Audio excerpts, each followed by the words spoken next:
Doreen Valiente is a witch, and she believes that witchcraft should never be approached lightly.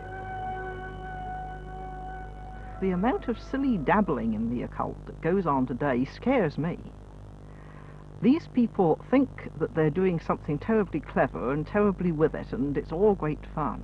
And what they don't understand is that they're invoking forces which they can't fathom, and they're making themselves a channel by which those forces can come through into the world.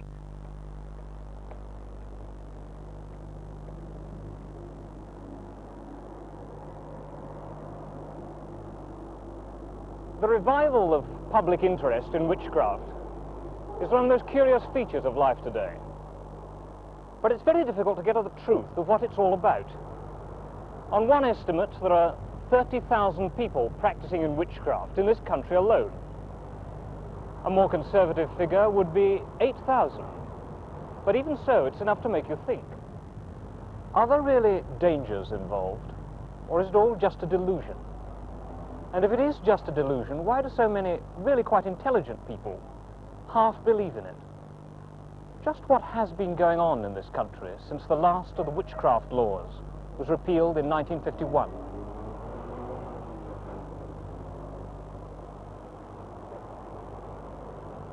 Witches certainly hit the headlines, often in conflict with the church. Our investigation in the end has led us to some pretty nasty evidence of blackmail, if not of black magic. But not all witches are ill-intentioned. One may pass them in the street without knowing it. They don't wear pointed hats and ride broomsticks. They look very like the rest of us and do the sort of jobs that we do. I'm a secretary. Well, I'm a restorer. I work in antiques in Portobello. Oh, I've just left school. I haven't started yet. Well, I do spray painting most of the time. Well, at the moment I work in a boutique, but I've been trained in the arts. I'm a tower crane driver. What first drew them to witchcraft? Well, I've been interested in witchcraft since I was 10.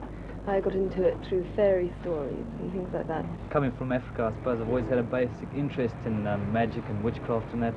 When I came to England, I just sort of made a purposeful search for it, you know. The word witch originally means wise one, and this is what people try to aspire to be. They try to learn the wisdom of nature. They try to learn the meaning behind things. Molly Moncrief, lecturer in occult subjects. I had to work and learn it the hard way by checking my findings with all the ancient writers on the occult from time immemorial. And I found that it tallies, it always does. I'd say to a person who really wanted to know what was the spirit of witchcraft, that they'll learn more by, say, going out on the downs at midnight and listening to the wind in the trees and looking at the full moon. They'll learn more of the spirit of witchcraft, the real spirit of witchcraft in that way, than they will by reading any amount of books. We believe in the horned god and in the goddess of the moon. Now, this doesn't mean that we're silly enough to think that the moon in the sky is a goddess. I don't think any educated pagan ever did think like that. But what this means to us is the masculine and feminine powers of nature. They're symbols, magical images, and by means of our imagination, we can make a real contact with these cosmic forces, the forces of nature, the forces of life. And in a wood at midnight, on the night of the full moon, Doreen Valiente carried out her ritual, hoping that in this experiment, never before tried in front of cameras, some psychic manifestations might appear on the film.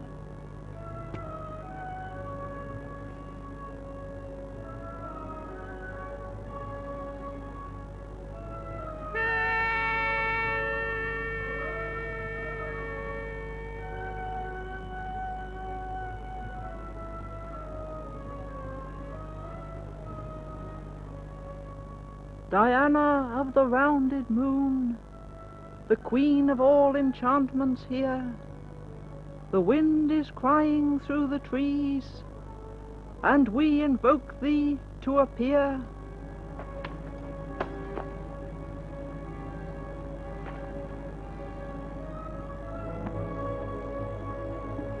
In fact, no such manifestations did appear. And this is Mrs. Valiente's final comment. Well, it was very difficult to get the spirit of the old ritual, knowing that you were surrounded by cameras and technicians and things like that. But when the ritual was almost at an end, I began to feel the atmosphere building up, and I think other people did too. This is what the ritual really means. It isn't conjuring up a sort of pantomime demon or anything like that.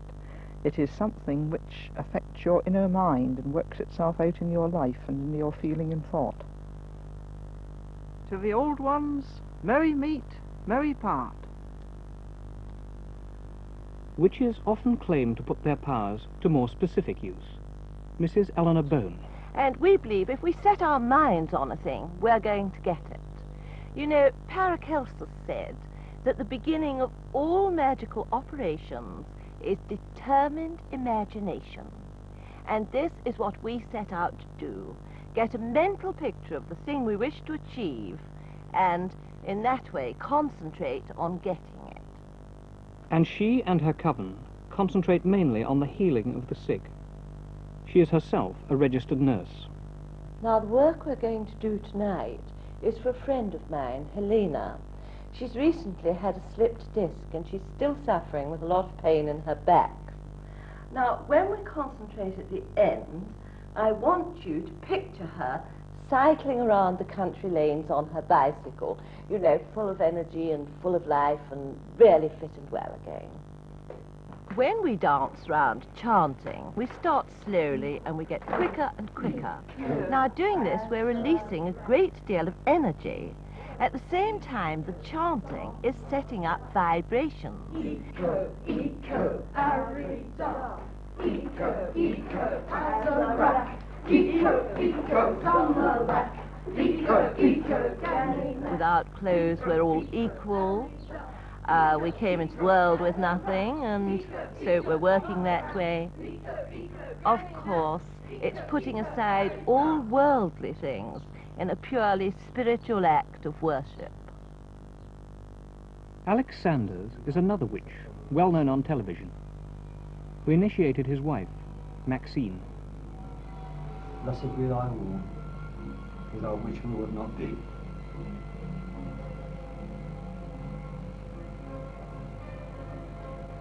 Blessed be thy breast formed in beauty.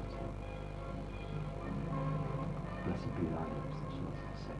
They also claim to use their power these days exclusively for good, or it may rebound upon them adversely. At the moment I'm connected with research for a cancer cure with a very famous professor from Munich. My first experience was with my mother. She was suffering from cancer of the throat, and Alex was visiting us, and he said, all right, we'll see what we can do about it. And we switched the light off and sat there for about 10 minutes in silence. And what appeared to be a ball of fire went across the room towards my mother. And later she said she experienced a feeling of being tilted backwards. But she got frightened and stopped it. But that was the first experience of physical fire, of being able to see it. Various spirits who help me with the work. The particular spirit who is helping me with the professor and with the cancer work is Michael, who is, I suppose, my familiar spirit.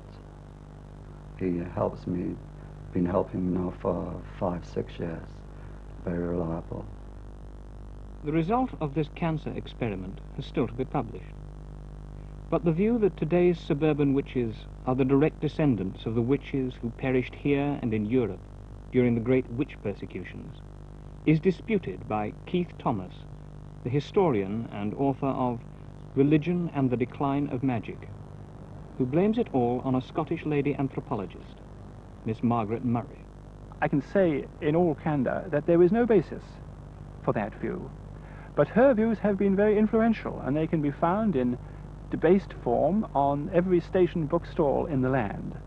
And so these suburban ladies and gentlemen who are acting out these fantasies are no doubt getting a good deal of healthy exercise, but I don't think they've got anything at all to do with the witches of the 16th and 17th centuries.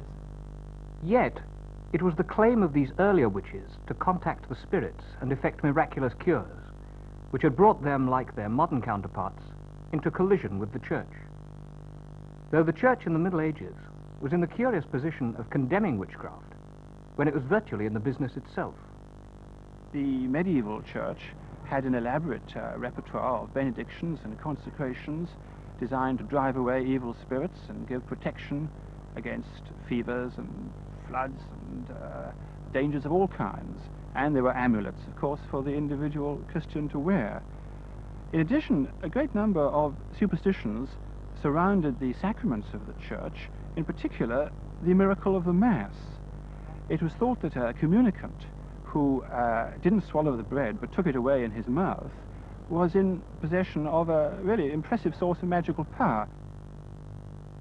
The Church also proclaimed the existence of a devil and his attendant demons who were, so to speak, in rivalry to Christ and his saints.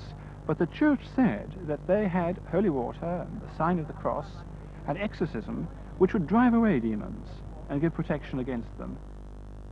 Any miraculous effect achieved without the Church's sanction was witchcraft, because it must somehow or other have involved the aid of the devil.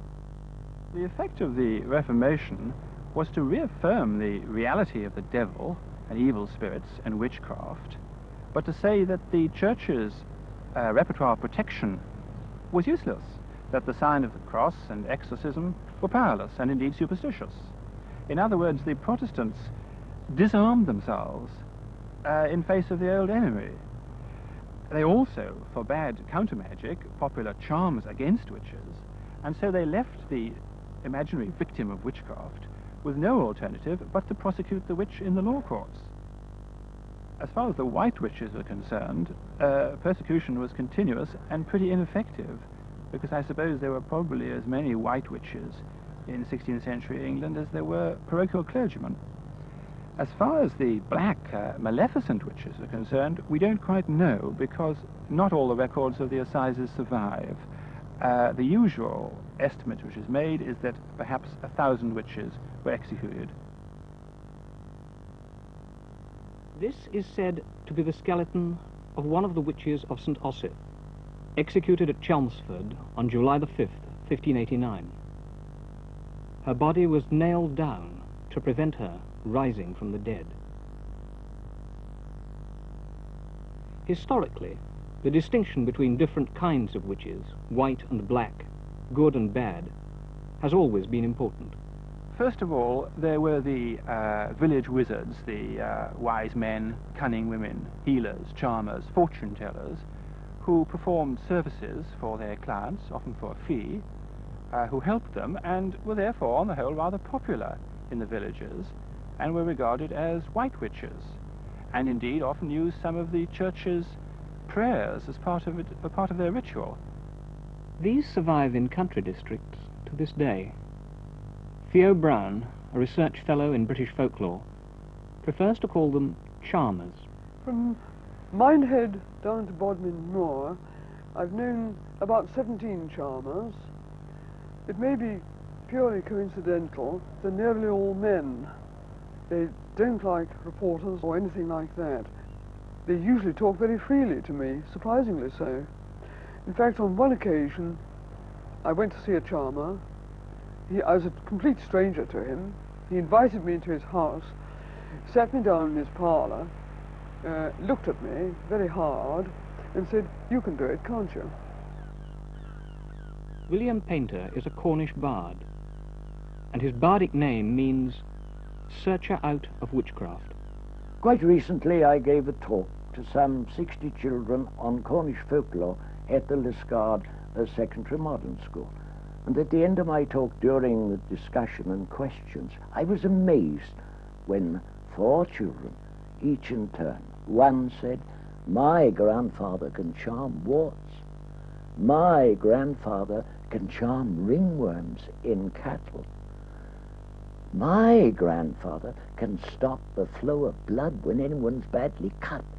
And the 4th, "My grandfather can charm snakes." I don't know exactly the procedure, except that they make a circle round the snake with an ash stick. And because of the formula of words they use, apparently, the snake cannot leave the circle. In fact, a man I met who has seen this done said the snake lashes round and round inside this invisible circle, is quite unable to break out of it. Again, at one period, there was a great demand for charms in bags. And here is a charm I discovered in Cornwall, hanging over a mantelpiece. It is a charm against all terrors by night. It contains the wings of a bat. The second category is black witchcraft. The type, I suppose, we think of when a witch is mentioned, was the person who was suspected of having done harm to her neighbors by some supernatural means. The witch usually lived in the same village, and the most usual situation, I suppose, was that she'd come to the door to borrow some food or drink, or even to beg some money for some neighbor, to ask for some neighborly help, and the neighbor had simply slammed the door in her face. A few days later, something goes wrong in the household, a child is taken ill, somebody dies, the pigs are sick, and they turn around and blame the witch. I think in the old days, people very often did put a curse on someone that worked, because you see, people were very much wronged, perhaps by, say, the local squire turned them out of their home and they had no redress at law or something like that. No human law could do anything for them. And when a person was really wronged and cursed someone from the marrow of their bones, believing in every word of it, then that sort of curse with justice behind it did work.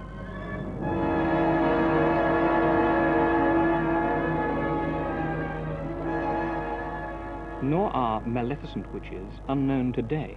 I recently heard of a grey witch who blighted a neighbour's cattle over the hill, and a bishop went and remonstrated with her about this. He asked her, "Are you responsible for this?" And she said, "Oh yes," openly boasted about this. People often had their cattle ill-wished, bewitched, overlooked, and they were told to take the heart of the animal that had met with a mysterious end, pierce it with nails and pins and horseshoe nails, and put it in a chimney, and all would be well. But even in rural witchcraft, all wasn't always well. In 1945, on the slopes of Meehan Hill, an event took place which brought witchcraft into the national dailies. A particularly gruesome murder was committed, which soon became known as the witchcraft murder. A hedge cutter in his 70s, his name was Charles Walton, was murdered on the 14th of February, St. Valentine's Day. He was battered to death with a stick, and he was pinned to the ground with his own pitchfork, which was thrust on either side of his neck, through the neck. A sign of the cross was cut on his chest with his own billhook. One of the most remarkable features about the case was the seriousness with which the police treated the whole witchcraft theory. No less a person than Fabian of the Yard was called in to investigate it, and the police soon turned up some very curious pieces of local information. St. Valentine's Day in 1945 fell on Ash Wednesday, a day particularly rich in black magic associations. It was the day when the Druids were reported to have made sacrifice to the earth. They killed their victim with a knife and allowed his blood to drain away, to replenish the fertility of the soil. Charles Walton's case aroused the interest of Margaret Murray, the celebrated Egyptologist and archaeologist. She was then in her 90s, but she came down to the village to stay there and investigate the case personally. And she said that she was 95% certain that the killing was a witchcraft killing, that Walton had been murdered to replenish the earth. Well, why should this possibly be so? the theory that came out was that Walton himself was a witch, and he'd made barren the local land. The crops had been bad, they'd been late, and they hadn't really been very fruitful. He is said to have tied a toy plough to the leg of a pet toad and sent it scurrying across the local fields. In 1875, in Long Compton, a village only a little way away, an old woman had been killed under exactly the same circumstances. A pitchfork had been thrust into her throat, and the young man who did the crime confessed later in court that he had done it to rid the village of witchcraft. This is a photo of old Walton, and his case demonstrates just how elusive witchcraft can be to the investigator. With me now is the person who knew him most and best, his niece, Mrs. Good. Mrs. Good, Charles Walton was living with you at the time of the murder. Yes. Do you think that there was any chance that witchcraft played any part in his death at all? No. I think the papers made a lot of it.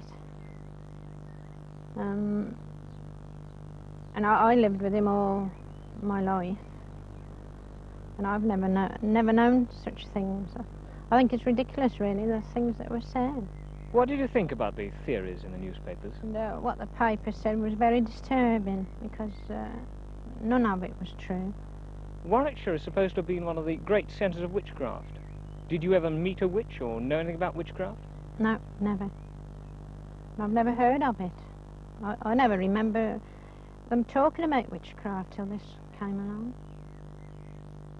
Coincidence can account for many things, and the easy explanation is often avoided. The vicar of Laniste in Cornwall, the Reverend R.F.G. Pierce, had this to say. One Sunday I noticed that the church candles seemed to be burning down rather quickly, so I made a mark on them.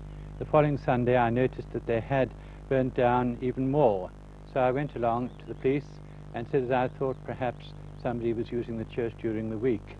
I said that we would arrange to have the church locked, and to my amazement I saw a report in the newspaper the next day, "Vicar asks police to solve altar candles mystery." For myself, I don't think that there is anything to do with witchcraft in the matter, although that was suggested in the report, because I think that witchcraft is the manipulation of one person by another. More probably it was a vagrant who was seeking shelter in the church. But dating from ancient Babylon, there has been a third type of practitioner, considered to be even more sinister. The intellectual wizard, the man who tried to get in touch with the spirit world by an elaborate ritual of conjuration, drawing circles and lighting candles and hallowing and so on. This was, as I say, rather an intellectual thing to do. It was very popular at the universities, and I suppose from the point of view of Jacobean undergraduates was rather the counterpart of modern drug-taking as the stock student temptation. Take the case of the notorious Sir Francis Dashwood, who founded the Hellfire Club in the caves below West Wickham. It's difficult at this distance of time to know how much genuine Satanism played a part in their practices. It was rumoured that Dashwood and his companions had celebrated Black Mass both here and at Medmenham Abbey. Dashwood himself was an intensely religious man in some ways, and it was rumoured that there was a secret passage leading from the caves down here to the church on top of the hill, and that Dashwood's parson worshipped God above and Satan down here. On one occasion, the devil did in fact put in a personal appearance. He leapt across the table and seized Lord Sandwich by the throat. Sandwich collapsed in a nervous fit. The devil turned out to be an ape, equipped with false horns and a little black cloak. He'd been introduced into the assembly by John Wilkes. So it seems that among all their Satanism, there was a certain amount of jesting too. But not everyone has taken it as a jest. For many, Satanism promises a shortcut, a guarantee of power and pleasure in this world, and its adherents seriously believe that a demon or emissary of Satan can be called down to do their will. The myth of Satan and his human servants continues to the present day. This is the Church of Satan at San Francisco, where Anton LaVey, the high priest, says, "Live is evil spelt backwards." He therefore reverses everything in the Gospels. Hate your enemies, he says, and if someone smites you, smash him. Hail Satan! Hail Satan!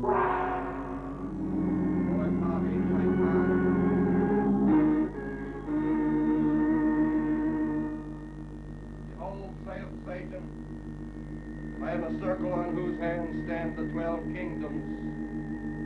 6 are the seats of living breath, the rest are as sharp sickles or the horns of death. The actress, Jane Mansfield, was a participant in the rituals of his church. When she tried to break away, she met a violent death in a car crash soon afterwards. Many believed that the accident was controlled by LaVey's psychic power.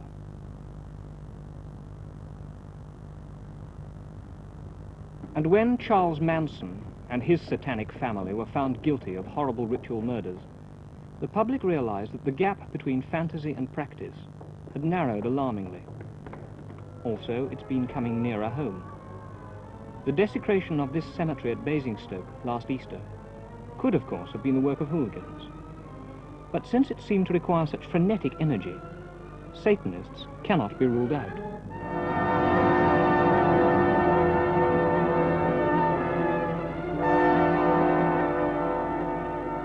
Captain Barry Irons, Church Army Youth Counsellor in Birmingham, could scarcely believe in this day and age what he found to be happening. I'm told by a large number, and I do mean a large number of young people who've come to see me, that very often the first time they have been taken to a party where witchcraft has been involved, they have been initiated, which largely means, of course, that they're laid on the altar and the sacred signs are made on their body with animal's blood.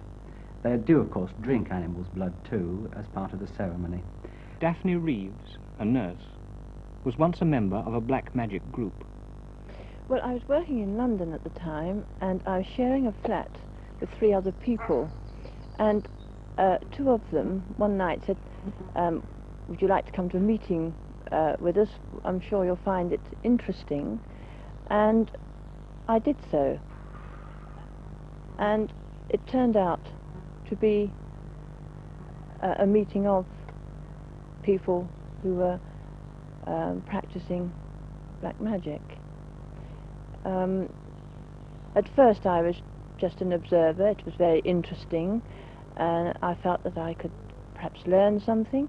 I gradually became more and more involved. The things I find the most horrifying, of course, are the vows which they're expected to take. And these are the things which hold people, of course, to the group long afterwards. One of the vows is, of course, first of all, that you promise to forward the work of our Lord Satan, Lord of Earth.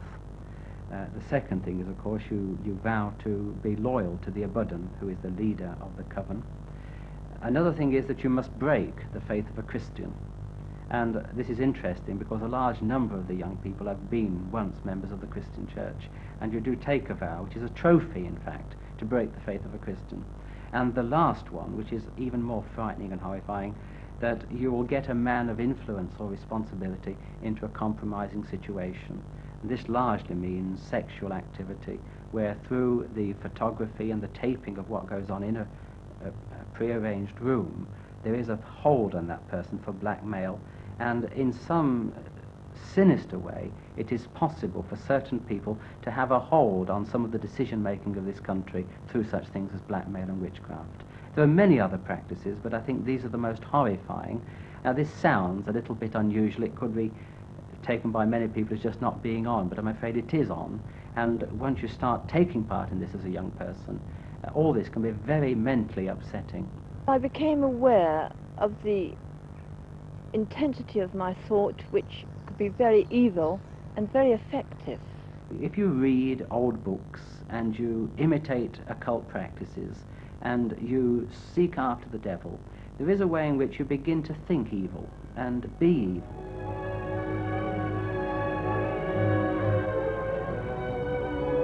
At Boscastle in Cornwall, on the quay where the witches used to whistle up the wind, there is a witch house full of curious objects, including a tableau depicting the Black Mass.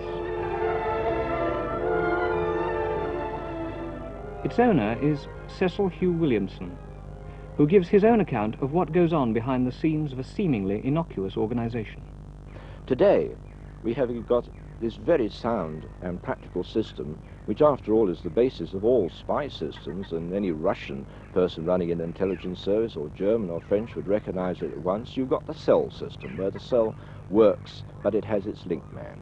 So, you can imagine this scene. As a local coven of a district has its meetings every once in a while, and so what happens is that you find a group of people making tracks to the meeting place, but they don't all drive there and arrive and fill up a car park. No, for secrecy and security, what they'll do is they'll go in their Austin 1000s or what have you, and they'll gather at, if there's a lot of them, they may use 2 pubs, so that you have no more than 5, 6, 8 people meeting at a pub at the end of the thing. They'll leave some of the cars there and go off in 1 or 2 cars, and they will then drive off to this country house or maybe a farmhouse. And in appearances, it's exactly what it is, a pleasant house, living in the country, possibly retired people, nicely kept gardens, cars will drive up. Any locals will say, oh, well, Mr. and Mrs. So-and-so are having a little cocktail party and get together. Eventually one of the people will come and say, well, quieten down, everybody, he's arrived. By the word he, they refer, of course, to the man in black, the coven leader. Now, the coven leader sometimes is seen, but very rarely these days. The system is practically the same everywhere, is that there's a door which is left open and leading into the room where the guests are assembled. People quieten down, shade the lights down a little bit to a quiet light, and a runner, which is the man in black's secretary or scribe, will make all the arrangements. He's like a major domo. And the major things they do is that when the preliminaries are done, they start about the business in hand today. Ever since the dawn of time, there have always been people that want things. They want somebody else's wife, they want health, they want youth, they want this, that, and the other. And the witch, as the word witchcraft says, they are in trade. It's a business. You pays your money and you gets a result for it. And so with the witch craft business and all the witches, they've always referred to their customers as wanters, because that is exactly what it is. If you can't get it in the shop down the street, if the law doesn't provide it for you, well, then you go to the witch. I did a magic ritual in reverse, and within a year I owned a 26-roomed house. Within 2 years I was worth £250,000. Within 5 years I'd gone through nearly £750,000 by the use of black magic. How do you join? Oh, that's probably the most common question that I'm asked. All sorts of people are dead keen to become witches and join witchcraft covens. Well, the short answer to that is you don't join. The witches select their replacements very, very carefully, and anybody with a little bit of common sense who sits down and gives it a little bit of thought will see why. After all, you're going into the most exclusive organization whose work, mostly for their wanters, is beyond the law. In fact, let's be blunt about it. You join a witchcraft coven and you may, are almost certain to at some time, be a murderer or a murderess. The reason that I drew away from it was because the first person to help me with the ritual was my sister. She was involved with me in a shooting incident. There are times in this world when people have said it, often in best of families, he'd be better off if he was dead. That little sentence, if you think about it, is not an isolated or a rare thing. It's all too common. There are many, many women and men up and down the countryside who loathe and detest people. And they are the people who go to the witches and ask for that very useful, expensive, and practical service, elimination. I think a black magician like I was, if I'd gone on much further, I probably would have started to use human sacrifice, animal sacrifice, then human sacrifice, and probably degenerated and maybe committed suicide or been executed for murder, or whatever the penalty is for taking human life. Nowadays I try not so much to have a guilt complex about it, but try to make amends. Once they try to come out of the group, tremendous pressures are put upon them. They don't let them go very easily. They know where they're working, for instance. They know where they're living. They even know who their boyfriend or girlfriend is. I had been a member for 5 years, and the road back, I don't think anybody should underestimate how very difficult it is, you know, to do this. Nasty notes pinned to a jacket, a note put on your typewriter, a cat's heart or testicles found in your jacket pocket, all these things which break down your moral resistance. A person standing outside the gates of your factory asking you to come to another party or telling you when the next large meeting of the witches is. The offering you of drugs, because largely you will have an appetite for certain soft drugs. The other thing is that it seems, and I cannot understand how it works, that they do seem to be able to know what each other are thinking. There is a kind of a telepathy, a thought wave from the abundant to the person. I can't understand this. I still find it hard to believe.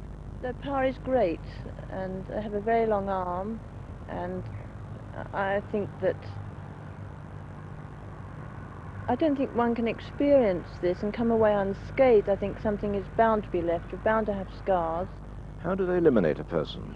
Well, broadly speaking, there are two methods. One is that you use the practical things which are already on this earth. By that I mean you can poison a person or such like things. On the other, which is more interesting and actually the one they prefer to use, you make use of the spirit forces. Now that may sound a very tall order to you, but it comes in the category of mesmerizing a person, influencing their mind and controlling them. I'll give you an example. Shall we say there's a wife wants to get rid of a awkward, we use the word caddish husband, a blackguard. Well, he works in some place like most people. He has a car, probably on the way home he has a drink with the boys. And so the witch, having once received her commission, will get one of her runners to watch all his movements, and she finds that he goes into the Black Dog at such and such a time, and he has a drink there, and then he drives home, or he goes off to the house of his mistress or what have you. So the procedure is quite simple, is that arrangements are made for the witch to go to the pub, and she will be in the bar there, be quite close to the target, as you might say, and she can either speak to him direct, get to know him, or she can actually do it with her back turned to him. And what she does is she gives her particular spirit, and I ask you to believe this because when you're talking about witchcraft you do step into the world beyond, which the average person knows very little about, but it's so real. And she will instruct this spirit force to latch onto this fellow, and the instructions to it are very simple. She just says, make this man go to sleep in 15 minutes, or half an hour, whatever it may be, knowing full well that he'll finish his drink up, and he'll go out of the car park and get in his car and start to drive home, and he will black out. Well, a lot of young people don't believe there is a power when they get involved in satanic or black magic practices. They go for the drugs, they go for the fun of it, they go for the adventure. But many young people, although they don't believe it at first, by involving themselves in occult practices and satanic worship, they open themselves to spirit possession. Well, really, it's the power of the church in reverse. Very powerful, very frightening. And since the Reformation, the Church's use of exorcism has been creeping back. The Bishop of Exeter set up a study group to look into it. John Richards was the secretary. Our study group and its findings have made quite clear that there is a great difference between the mentally sick and those whose illness is primarily spiritual. We have on our study group doctors and psychiatrists. The New Testament view of demonic possession, in my experience in recent years, I've had to now come to accept this. The manner of Christian exorcism is very varied. It could be done quite informally and extemporally. The first one took place on a Sunday afternoon at 3 o'clock after I'd invited a young girl who had been a witch for about 4 years to come and see me. The day before I had found out a lot about her. I found that she had rejected the Christian faith. She had now a satanic name.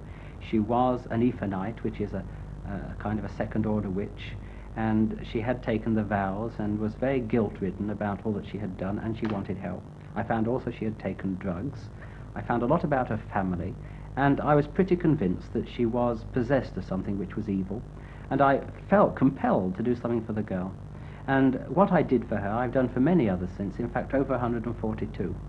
And she begins to say, "What are you doing to me?" And I say, "I don't know what I'm doing to you, but I think I'm blocking the Abuddin insofar as I'm picking up something of what he's trying to say to you." And while the girl is in this almost state of transit, it is very important then to make contact with her. And I always kneel down by the person and put my hands on her hands, which of course she pulls away, but I hold them. I think the best and the only real antidote is prayer.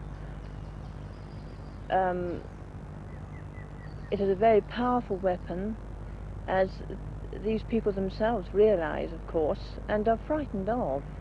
And as I say the Lord's Prayer, nothing seems to happen until I come to "and lead us not into temptation, but deliver us from evil." And when that happens, I'm frightened to death in many cases, because by this time the girl is pulling away and saying, "No, no, no." And at the same time, I'm very, very hot or cold, and my heart is really bumping very fast, and the whole room seems to be alive. And as soon as I said the Lord's Prayer, I then say, by the authority given to me in the Lord Jesus Christ, I command the powers of evil within you to cease, and I give you back your Christian name. And then I give the girl her Christian names as they used to be, and I sign you with the sign of the cross in the name of the Father and of the Son and of the Holy Spirit. And it's a great act of triumph, you know. But the other thing is, it's never over there, because the person always leaps up into the air and has a kind of an epileptic fit, or runs down the stairs and collapses. And the horrifying thing is that they're very often unconscious for nearly half an hour. But the beautiful thing is, when they awake, it's over. It is really over. I bind all evil forces and all evil influences, so that they never more disturb, distort the soul of thy servant Frank. But that he may Here is another exorcist, the Reverend Christopher Neil Smith, at work on the case of an American who felt that he had been bewitched. And of the Son and of the Holy Ghost.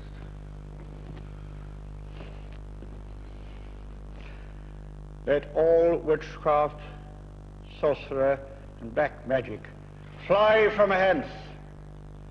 A man believes that his mother, when she was pregnant, was given a witchcraft potion.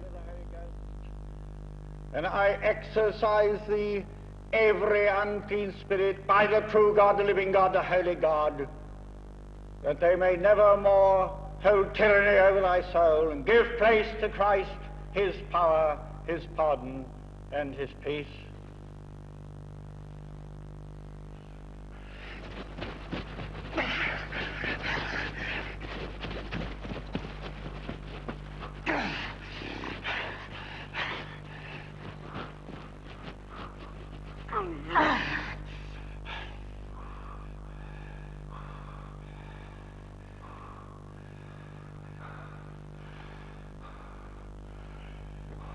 The blessing of God Almighty, the Father, the Son, and the Holy Ghost be upon you and remain with you this day and always. The man said afterwards, it was as if 1,000-pound weight had been lifted from his shoulders.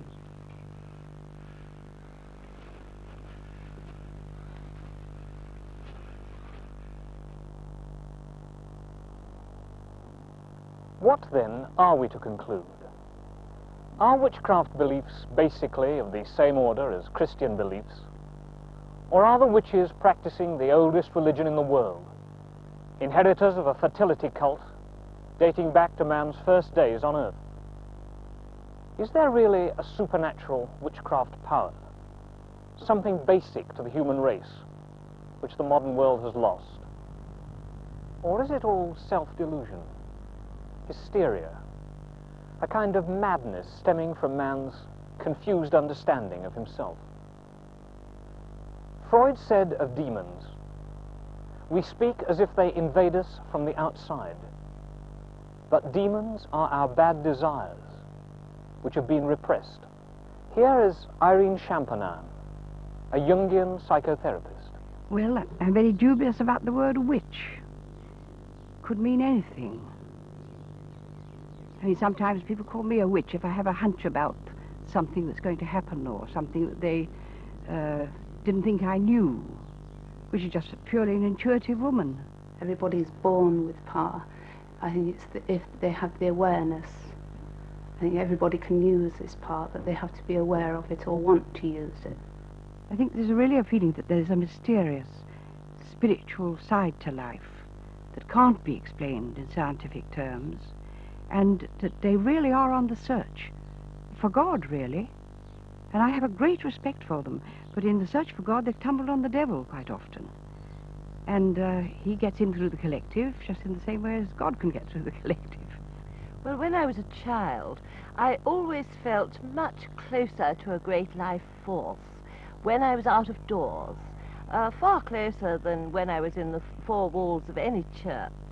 Well, the thing that makes people turn to witchcraft is primarily they're dissatisfied with their religions, they're looking for something. I suppose they're looking for evidence more than anything else, spiritual evidence, psychic forces. The point about witchcraft is that it's a self-confirming system. If you believe in it, nothing can happen to weaken that belief. If I believe that magical healers can cure me and go to a magical healer, well, if I recover, then I've been cured. If I don't recover, then I go to another healer. And if he can't cure me either, then it must mean that I'm bewitched, and so on it goes. Much depends on what the healing process is, and nobody seems to know very much about that. What I'm quite certain is it's nothing whatever to do with magic. I have had some experience in another country where witchcraft was supposed to be rampant, but it did seem to me that it was a psychological thing, and that if the people had not been told that they had been bewitched, nothing would have happened. Well, I should say avoid certain kinds of groups. Certain kinds of groups. Of course, I know people are lonely, and they want to get together, and they want to share radically at a deep level. And this is what starts it. And they want to be real, these encounter groups. But I would say to them, still stick to your very simple practicalities. Just the ordinary human life and human personal relationships. Anyone who sets out to play God with other people's lives, I think, is doing something very wrong and very foolish. When I look back on those 5 years and realise just how very evil they were, I hope I never go back. I would never go back on the black path again.